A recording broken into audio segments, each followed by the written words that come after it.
This is my father-in-law's cannon. I had the barrel cast up, Union Foundry. Mike Hood and his dad, Jim Hood, cast this up for me.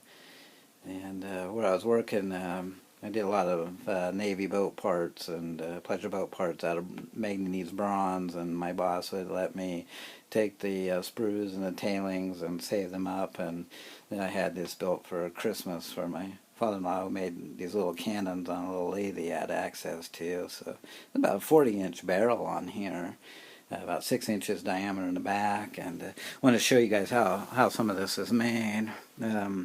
My boss, he had this pattern he made up, and wanted to make some cannons, and I wanted to figure some easier ways to build it. So we use this 1.5-inch seamless tubing, and what that does for you, you don't have to bore 36 inches back in here. That's a lot of people don't have that capability, even if they have a lathe. That's some big stuff. And you can use the 1.5-inch ball bearings, like I said. And we stuck this pipe out when it was cast, and that gives them something easier when they're also casting it in the sand forms. Makes it easier for them to work with. And then on the lathe, you can grab onto that. So what we did is I put that tube. I put a shaft inside that tube, 1.5-inch shaft, which ended back here, and then I turned it down to about 3/4 of an inch and stuck out about a foot. You can see there, and that we grabbed onto on the chuck of the lathe.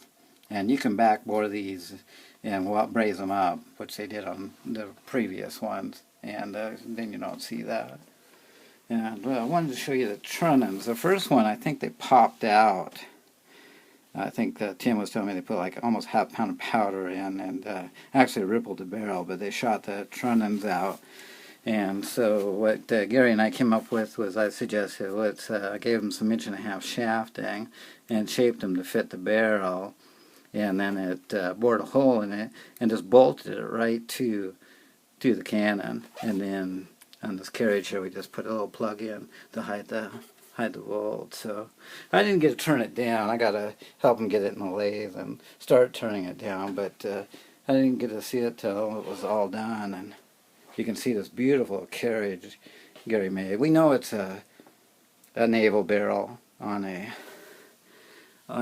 artillery field piece, but it doesn't matter. You don't want to be in front of this thing when it goes off. It's a pretty loud cannon. There you go.